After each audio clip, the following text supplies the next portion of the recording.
doing. Stop. Hey, welcome back to Super Dynamic Bros. I'm Isaiah Amato. I'm Marcus Arabana. And today we're going to be talking about the Cloverfield Paradox, a Netflix surprising movie that shocked the whole world on Super Bowl night.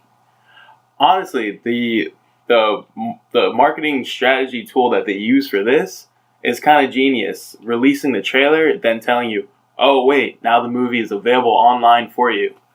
That's kind of crazy. It's unheard of. Shocking. Like at first, I heard they were going to do the trailer. I'm like, alright, cool, trailer. Movie comes out maybe a couple of months down the road. Summertime at most. It was supposed to come out, and when it was going to be theatrically released, it was supposed to come out like in May. Yeah, it was supposed to be God Particle. It was supposed to come out last year twice, and it was supposed to come out February this year, and then summertime this year, and then, alright, let's change it up, sell it to Netflix, call it Cloverfield Paradox. Shoot a couple more films in between it, and then boom. Which... No, they just once Netflix got a hold of it, they just put it out. Yeah. And I really like the first two Cloverfield movies. Yeah. I enjoy the first one. It's a really cool kind of like a, you know, what's that genre called now? Found footage? Yeah, found footage. Yeah. Godzilla movie, which worked really well. 10 Cloverfield Lane was a lot of fun with John Goodman in the bunker, whole paranoia stuff. Yeah, I didn't really like this one that much. This one I liked if it wasn't really a Cloverfield movie. Because when you're watching this movie, you can see this is two different movies that kind of put together. Or something was added onto it. It doesn't really mix well. Well, apparently this movie was shot not as a Cloverfield movie. Like everything in the space station was its own separate story. So the story is that Earth, it's like set in 2028, Earth is losing like energy. And we have this space station called, it was called the Shepherd, I think? The Shepherd, yeah. The Shepherd was the machine. But then in the outside it said Cloverfield, so I don't know if that was the name of the station or if it was Shepherd, but... So it's this particle accelerator, like Flash. Yeah. That, exploded. Just like Flash. You know what, don't use particle accelerators. They don't work according to these. But no, so they were going to use this particle accelerator to beam down like pure energy into the Earth. I think that's they were losing energy.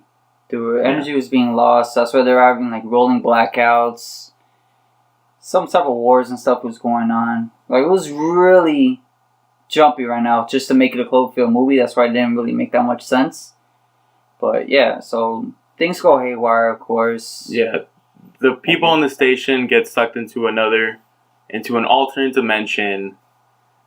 And then just weird things start happening. Yeah, I felt like they were trying to tackle every single space genre. Like, you'll see, like, hints of Alien in there. You'll see, like, hints of... There was, like, The Thing in there. Yeah, The Addams Family. It was, like, a lot of, like, those, you know, body horror movies that you've seen a lot. But not really done that well, in my opinion. No. Like, I even saw, like, hints of that movie Life a little bit in there. It's like, okay. Yeah. You're just kind of taking, like, little bits and pieces everywhere and trying to... Or, like your case, trying to take the best parts of movies. Yeah. Just so your movie could be superior. But I do say the one good thing about this movie is that the cast is great. It's a lot of, like, you know, just, like, a very diverse of, like, international actors and stuff. It's a great cast. Yeah, you had one Asian person speaking their language, and it's like, oh, okay, you just roll with it. She spoke Mandarin, and everyone spoke Mandarin with her. Yeah, it was like the cast was great. It's just I guess whatever the Cloverfield stuff, because you start going back to Earth for this one character, and that's where like they're like hinting you at the Cloverfield stuff, and it's not that interesting. No, and it leaves you empty promises for what's coming for. It's like they do something like, okay, what am I expecting at the end? Nothing. Like, really? You just spent like 5 minutes on this one thing and you're not going to bring it back up? Like, literally, the Cloverfield aspect to it is the most... No, not the most, but the least interesting thing in the movie. Yeah, this was like a regular space movie, like how it was supposed to be originally, God Particle. It would have been a decent space movie. Yeah, it's alright. Like, that stuff is fine. Yeah. But, you know, just the whole Cloverfield aspect to it. Adding the monster and If you've seen the other ones, you know what we're talking about. Yeah, same thing like part 2. Like, you didn't really need to make part 2 Cloverfield. It would have been fine on its own. It would have, but in that one, in 10 Cloverfield Lane, it worked in a way. Like, a lot better than what it did in this one, yeah. And this one, it feels so forced. It's so distracting. But, you know, we'll see how it does with the 4th one, but are you surprised Netflix took it? I'm not surprised Netflix took it. I'm surprised it got released, because it was a rumor that Netflix was going to take it. Yeah, I heard about that. It wasn't like we knew Paramount was selling it. We just didn't know that was confirmed or when it was even going to come out.